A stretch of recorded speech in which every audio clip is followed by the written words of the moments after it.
Hey guys, welcome back to the channel. Fabrizio Romano here, as always, to keep you posted on the transfer market. Today, guys, as usual, many things to say. We have to talk about Liverpool and also more on Manchester United, Newcastle, and not only. Let's jump into it.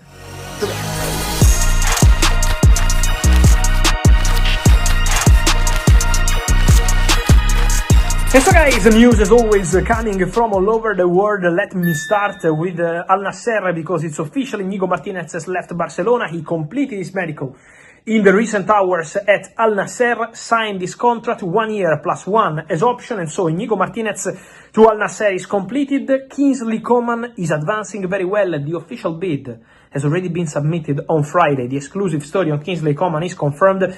Now, negotiations ongoing. Bayern Al Nassr and negotiations ongoing. Kings Coman with Al Nassr on the contract. The player is open to the move, and so the expectation is positive around this deal. Negotiations underway for Kingsley Coman to leave Bayern and go to Al Nassr, try new chapter in Saudi Pro League. So many movements around the world, guys, but we have to return for a moment in England, because Manchester United introduced their new signings at Old Trafford. It's official. Benjamin Šeško, also Mbeumo, Cunha and Rojas, and Leon all together at the stadium at Old Trafford to say hi to Manchester United fans and to play Cunha and Mbeumo, while Šeško wasn't ready to play yet.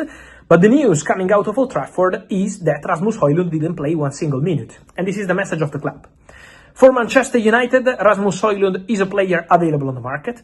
For Manchester United, Rasmus Højlund can leave immediately. For Manchester United, Højlund is available on loan. It's an initial loan and it's not a free loan. So let me explain. For Manchester United, the Højlund deal can happen. Loan, by option, not mandatory. Over 40 million euros, around 45. Loan fee around 6-7 million euros. Salary covered. These are the conditions of the Rasmus Højlund deal for Manchester United. AC Milan have big interest in this deal. AC Milan already spoke to intermediaries to start the conversations. What's the point? Why the deal is not advanced at the final stages yet? Because Højlund, as of today, even after the game, still maintains the same position. He wants to stay at Man United, fight for his place and compete. We will see, guys, because obviously Man United will have to convince Højlund to go, and not playing him one single minute was probably a strong message to the player. But at the moment, still no green light to the move from Rasmus Højlund. So we will have to follow and see what happens with this situation, because Milan are there, but still the player side is needed. On Manchester United, guys, I told you last night, Man United maintain contacts with the agents of Carlos Baleba, and I want to confirm that. Manchester United are speaking again and again, even today, with the agents of Carlos Baleba about the contract, about the salary. So Man United on player side want to advance. And then see what happens with Brighton. At the moment, with Brighton, is still not something advanced or concrete or easy. They know that Brighton wall remains very high, but the contacts are still ongoing. The player is not closing doors to Manchester United. And so Man United, from what I feel, they want to try. They want to try and say, okay, we believe Baleba is the perfect player. We are very happy with our market, because Man United signed Mbeumo, Cunha, Šeško, players they wanted. Now they say, if we can get the perfect midfielder, good, otherwise we will move on. But Man United want to try. And this is why, even today, on a Saturday, they continue to speak with the agents of Baleba, and the contract is a topic that for Manchester United would not be a problem. So let's see what's going to happen there. But for sure, it's an interesting situation to follow. Meanwhile, we have to respect Brighton and say that Brighton don't want to sell the player and will make Man United life in this deal very, very difficult. Big news, guys, coming from Newcastle, because Newcastle signed a new defender. The deal is done. It's a here we go. I've been telling you every single step of this story in the recent hours, and it's Malik Thiaw, the German defender, 24-year-old, coming from AC Milan. Agreement done, 35 million euros fixed fee plus 5 in advance, long-term contract to the player, who will fly to Newcastle on Sunday evening.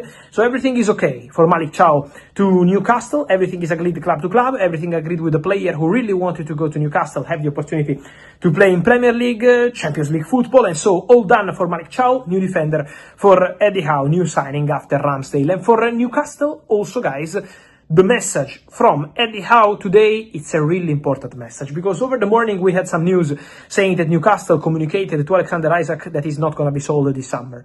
I'm not aware of that. And also Eddie Howe over the evening said, I'm not aware of that. The manager of Newcastle says that, obviously, why you don't give Isak the chance to return, why you don't try to change his mind. And he said, if it was that easy, obviously I wanted to do that, but It's not easy at all because Alexander Isak wants to go to Liverpool, maintains his position. He doesn't want to extend the contract. He wants Liverpool move, and Liverpool want Alexander Isak. So that deal remains absolutely on, absolutely concrete, and absolutely likely.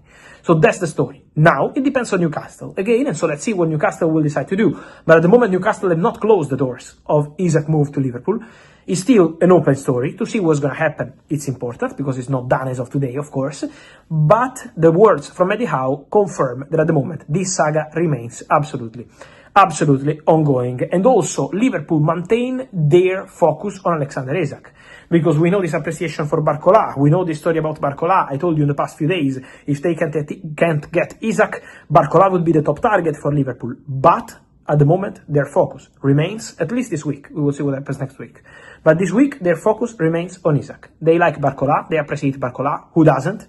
One of the best wingers in the world. But again, their absolutely main focus is Alexander Isak. I told you also in the video here on YouTube when I was speaking about Barcola, and I can maintain my position about that. So that's the story for Alexander Isak, who remains the priority of Liverpool, and Liverpool remain his priority. Just to complete on Liverpool, don't forget the centre-back, because Liverpool want to add a quality centre-back, a player also with chances to develop.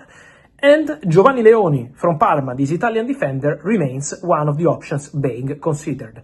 A player that Liverpool have monitored, scouted. At the moment, I can guarantee to you, there is no bid, nothing advanced, nothing done, nothing completed. Parma still hope to keep the player for one more season and maybe sell him in 2026.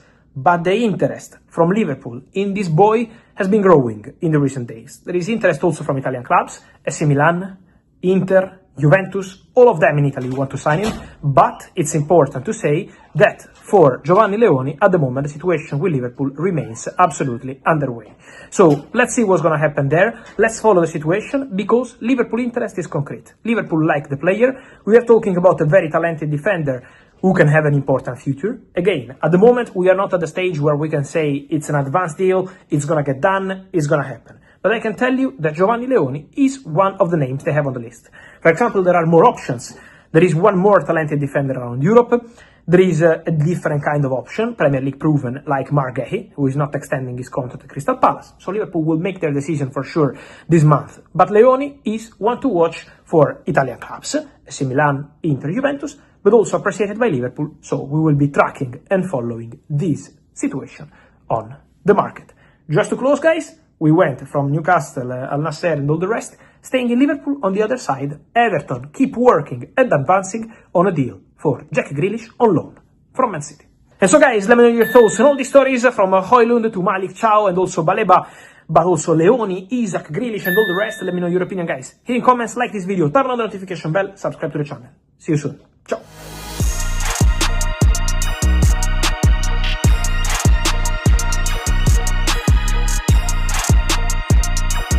To Arsenal after a total agreement was reached between both pre-season tour, or the rest of their pre-season tour of Asia. Now, Arsenal, that's probably going to come far too soon.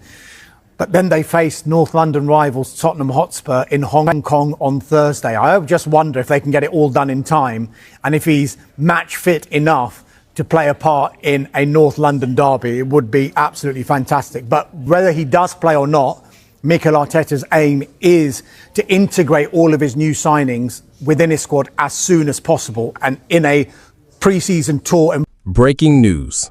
In a sensational development for Arsenal Football Club, Sky Sports has confirmed that the Gunners have secured the signature of Crystal Palace's star attacking midfielder Eberechi Eze in a blockbuster move that marks one of the standout transfers of the 2025 summer window. The announcement, reported on July 28, 2025, has sent Arsenal fans into a frenzy, with the 27-year-old England international set to bring his flair, creativity, and goal-scoring prowess to the Emirates Stadium. This transfer, described as a deal done by Sky Sports, follows weeks of speculation and negotiations, with posts on X and various media outlets highlighting Arsenal's relentless pursuit of the versatile forward. Let's unpack the details of this transformative signing, Eze's potential impact, and what it means for Arsenal's ambitions in the 2025-26 season.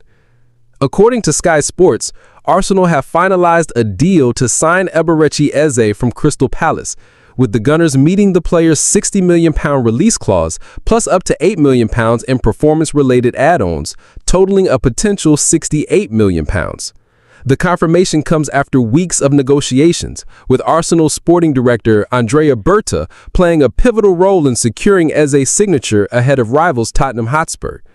Posts on X such as @sportzone__update on July 26, 2025 noted that Arsenal struck a full agreement with Eze, who has been keen on the move for weeks, with the club opting to trigger his release clause to avoid protracted talks with Palace.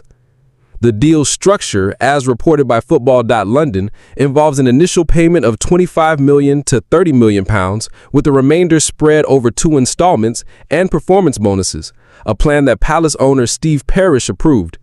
Sky Sports' Lyle Thomas emphasized that Eze's desire to play Champions League football and join Mikel Arteta's project made Arsenal the frontrunners, despite interest from Tottenham Hotspur and other Premier League clubs. With personal terms agreed on a 5-year contract, as per @hand of Arsenal sources, Eze is set to undergo a medical and join Arsenal's pre-season tour in Singapore and Hong Kong. Eberechi Eze is a 27-year-old attacking midfielder known for his silky dribbling, vision, and ability to unlock defenses.